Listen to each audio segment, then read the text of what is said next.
Dando continuidade ao nosso Sermão do Monte, entramos no capítulo 3 com a introdução às bem-aventuranças. Neste capítulo, terminamos a nossa análise geral do Sermão do Monte. E assim, poderemos começar a considerar essa sua primeira sessão, as bem-aventuranças. Essa sessão delinea o crente em suas características ou qualidades essenciais. Conforme eu já disse, não me interessa debater se as bem-aventuranças são 7, 8 ou 9.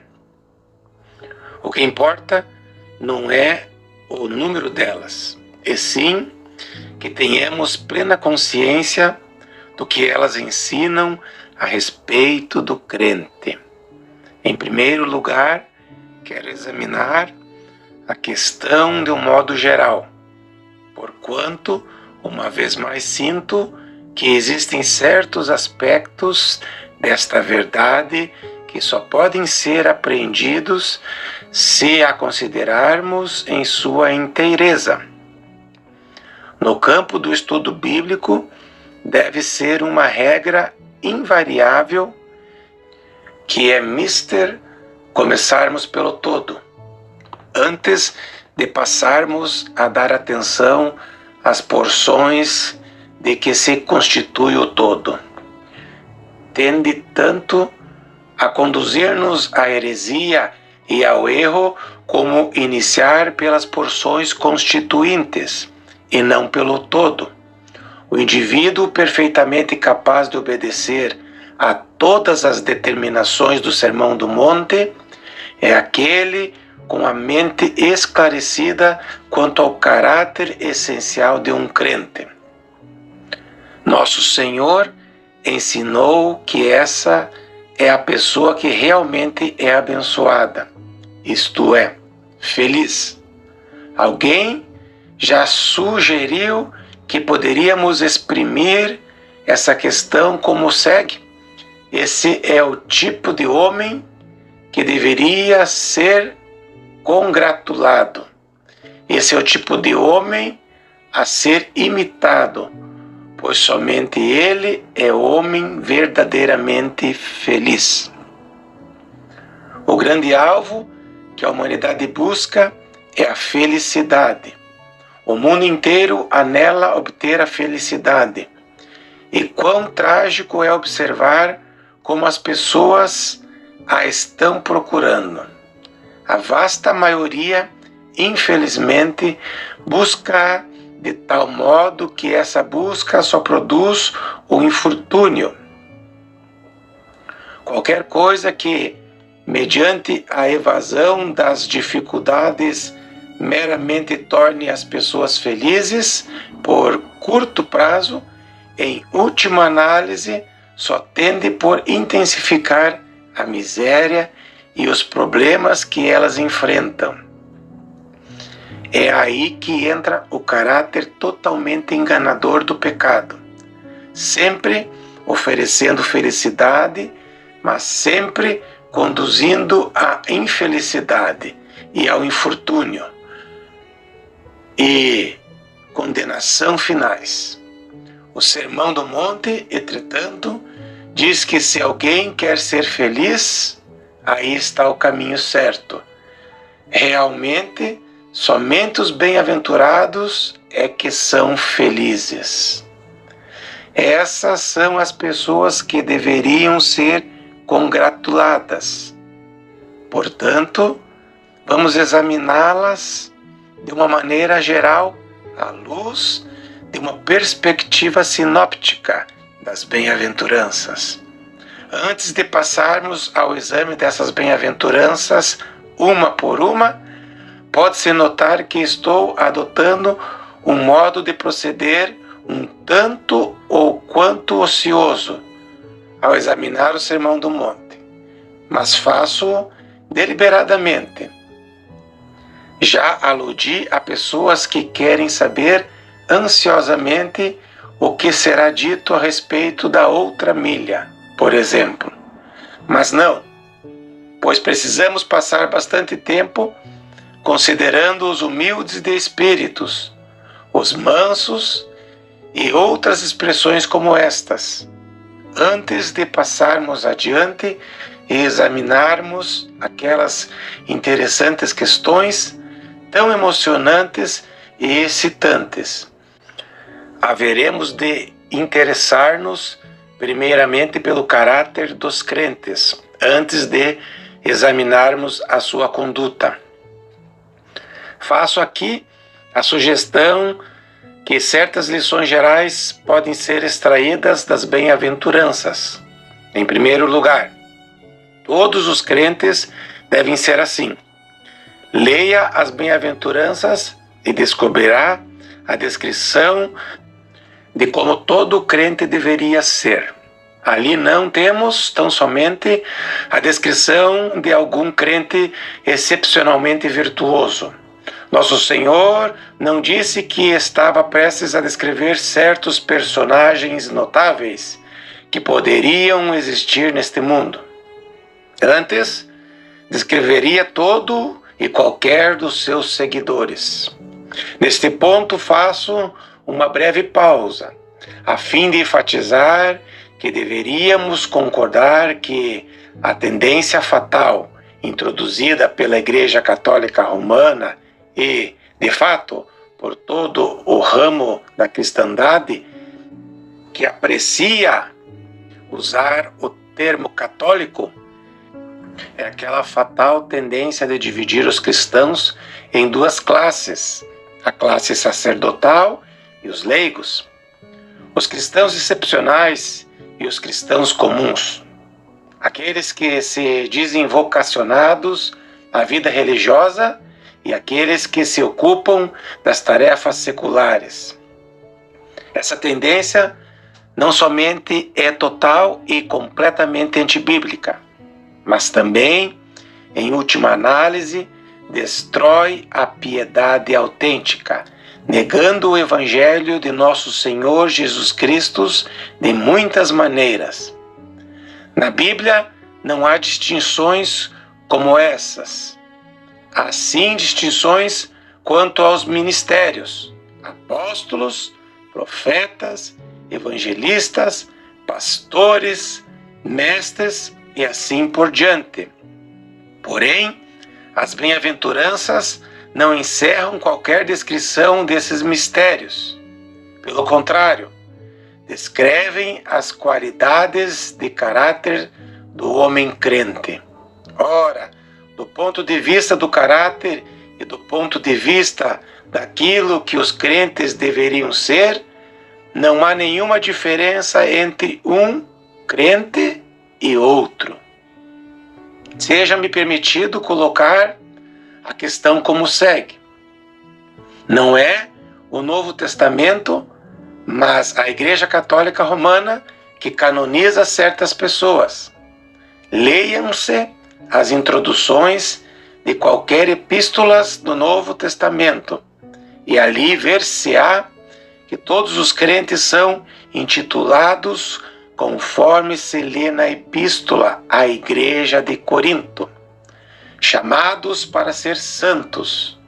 Ali, todos os crentes são canonizados, se assim quisermos dizê-lo, e não somente alguns dentre eles. O conceito que essa excelência na piedade cristã destina-se somente a alguns, ao passo que os demais cristãos deveriam contentar-se em viver em plano inferior, é uma completa negação do Sermão do Monte, particularmente das bem-aventuranças. Espera-se que todos nós exemplifiquemos aquilo que está contido nas bem-aventuranças.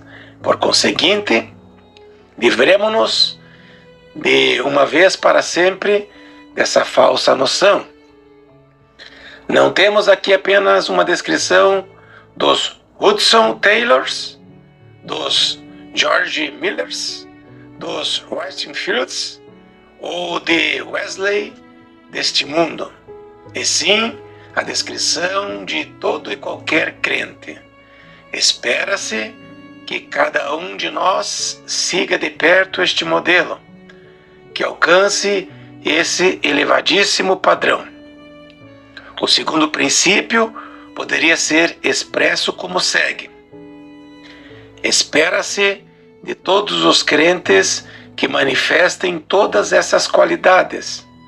Não somente essas qualidades são esperadas da parte de todos os crentes, mas por isso mesmo é mister que todos os crentes as manifestem integralmente. Em outras palavras, não é que determinados crentes devam manifestar uma característica e outros devam manifestar outra. Não é correta a opinião de quem afirma que alguns são humildes de espírito e outros são mansos, que outros são os que choram e ainda que outros são os pacificadores, e assim por diante. Não. Espera-se de cada crente que ele cumpra cada um desses requisitos, manifestando-os ao mesmo tempo em sua vida. Contudo, opino ser veraz e correto dizer-se que em alguns crentes essas qualidades se manifestam mais intensamente do que em outros, mas não porque assim se espera que as coisas sejam. Tais diferenças devem-se às imperfeições que ainda restam em nós. Mas, quando os crentes forem finalmente aperfeiçoados, então todos eles haverão de manifestar essas características plenamente. Todavia, aqui, neste mundo e dentro do tempo, podemos detectar certa variedade quanto a isso. Não que eu esteja justificando a situação, simplesmente eu a estou reconhecendo. O ponto que estou frisando é que cada um de nós deveria manifestar conjuntamente todas essas qualidades ao mesmo tempo. De fato, penso que se poderíamos ir ainda adiante e afirmar que o caráter desta pormenorizada descrição é tal que se torna perfeitamente óbvio desde o momento em que analisamos cada uma das bem-aventuranças, que cada uma delas forçosamente subentende a outra. Por exemplo, ninguém pode ser humilde de espírito sem também chorar. Nesse sentido, ninguém pode chorar sem ter fome e sede da justiça. E ninguém pode ter essa atitude se também não for manso e pacificador. Cada uma dessas características em Cristo requer a presença das demais qualidades. Na verdade, é impossível alguém manifestar qualquer dessas graças conformando-se à bem-aventurança pronunciada a respeito dela, sem que, ao mesmo tempo, inevitavelmente exiba as outras graças também. As bem-aventuranças formam um complexo integrado e não podemos separá-las uma das outras. Assim sendo, se uma delas talvez possa manifestar-se mais acentuadamente em uma pessoa do que em outra, todas elas deveriam ser atuantes. As proporções relativas podem variar, mas todas elas estão presentes no crente, e seu propósito é estarem todas presentes ao mesmo tempo. Esse é um princípio vitalmente importante. Todavia, talvez o mais importante desses princípios seja o terceiro, a saber, nenhuma dessas descrições refere-se àquilo que poderíamos chamar de tendências naturais. Cada uma das bem-aventuranças em sua inteireza, é uma disposição de que somente a graça e a operação do Espírito Santo em nós foram capazes de produzir. É impossível enfatizarmos esse ponto demasiadamente. Por natureza, nenhum ser humano conforma-se às descrições oferecidas nas bem-aventuranças, e precisamos ter o cuidado de distinguir claramente entre as qualidades espirituais descritas nesse sermão e as qualidades naturais que se possam assemelhar a elas. Que me seja permitido colocar a questão como segue. Algumas pessoas muito naturalmente parecem ser humildes de espírito, mas não é isso que o Senhor procurava descrever neste ponto. Há pessoas que muito naturalmente parecem mansas, mas quando tivermos de ventilar essa expressão, espero poder demonstrar que a mansidão da qual Cristo estava falando não é aquilo que parece ser a mansidão natural de certas pessoas comuns, não regeneradas. Nas bem-aventuranças não encontramos menção às qualidades naturais. Pessoa alguma, por nascimento e natureza, apresenta tais características espirituais. Trata-se uma questão um tanto sutil, e é frequente as pessoas sentirem dificuldades a esse respeito. Dizem elas: conheço uma pessoa que não se considera cristã, nunca vai à igreja, jamais leu a Bíblia, não sabe o que é orar e, francamente, diz não estar interessada nessas coisas. No entanto, sinto que ela é mais crente do que muitas pessoas que costumam frequentar a igreja e orar. É um homem sempre gentil e polido, que nunca diz uma palavra violenta e nem exprime juízo severo demais, vivendo sempre para fazer o bem ao próximo.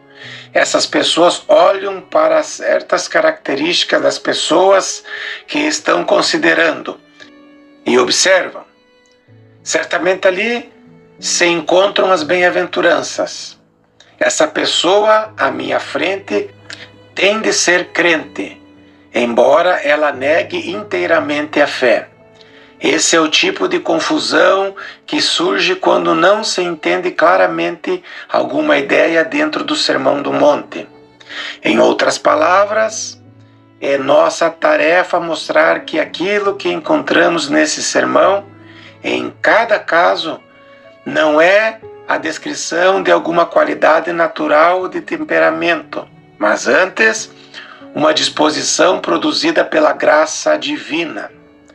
Consideremos aquele homem que, por natureza, parece ser tão excelente crente. Se realmente encontrássemos nele alguma condição ou estado correspondente às bem-aventuranças, sugiro que isso seria algo bastante injusto, porquanto seria apenas uma questão de temperamento natural. Ora, um indivíduo não determina o seu temperamento natural, embora possa controlá-lo até certo ponto. Algumas pessoas nascem agressivas, ao passo que outras são tranquilas.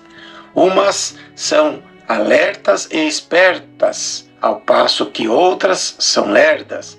Cada um de nós é aquilo que é, e aquelas pessoas dotadas de determinadas qualidades tão frequentemente apresentadas como um argumento contra a fé evangélica, em sentido nenhum são responsáveis pelo que são. A explicação da condição delas é biológica, nada tendo a ver com a espiritualidade e com a relação entre elas e Deus.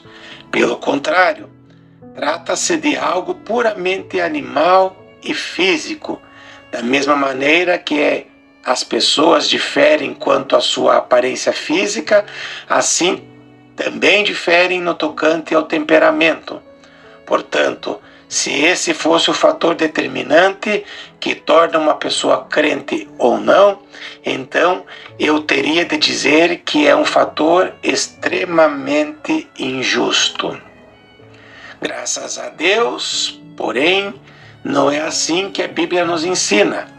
Qualquer um de nós, e mesmo todos nós, sem importar o que sejamos por motivo de nascimento, precisamos exibir essas características quando nos tornamos crentes. E não somente precisamos exibi-las, também podemos exibi-las. Essa é a glória mais central do Evangelho. O Evangelho pode tomar o indivíduo mais orgulhoso do mundo e transformá-lo em alguém que é humilde de espírito. Tem havido alguns notáveis e gloriosos exemplos dessa transformação. Poderíamos sugerir aqui que jamais houve homem que, naturalmente, fosse mais cheio de empáfia do que John Wesley. Não obstante, ele se tornou alguém que era humilde de espírito. Não devemos pensar aqui em disposições naturais, nem aquilo que é puramente físico e animal, nem aquilo que parece simular o caráter cristão. Espero poder demonstrar isso quando chegarmos a analisar essas qualidades. E penso que você perceberá prontamente a diferença entre elas. Nas bem-aventuranças, temos características e disposições resultantes da graça divina, produtos do Espírito Santo, e por isso mesmo ao alcance de todos. Essas qualidades desconsideram totalmente todos os estados naturais e todas as disposições naturais. Penso que você concordará que esse é um princípio vital, essencial. E assim, quando chegarmos a considerar essas descrições isoladamente, não somente não haveremos de confundi-las com as diferenças naturais de temperamento, mas também exerceremos toda a cautela para não defini-las de acordo com tais termos. Teremos de estabelecer o tempo todo distinções em consonância com moldes espirituais, fundamentais sobre os ensinos do Novo Testamento. Meditemos agora sobre o princípio seguinte. Essas descrições, conforme estou sugerindo, indicam claramente, talvez com maior clareza do que qualquer outra coisa em toda a Bíblia, a diferença essencial e total entre o crente e o incrédulo. E isso é o que deveria realmente ocupar-nos a atenção. E esse é o motivo pelo qual afirmo que é importantíssimo considerarmos o que diz o Sermão do Monte. Não se trata da mera descrição do que algum homem faz. O essencial é essa diferença entre o crente e o incrédulo. O Novo Testamento encara essa distinção como algo absolutamente básico, fundamental. E conforme eu vejo as coisas no presente, a primeira necessidade da igreja é vir a compreender claramente essa diferença essencial. Tais distinções têm sido nubladas. O mundo tem entrado na igreja e a igreja se tem mundanizado. A linha divisória não é mais tão distinta como costumava ser. Tem havido períodos em que essa distinção se tem mostrado inequívoca. E esses períodos sempre foram as grandes épocas da história da igreja.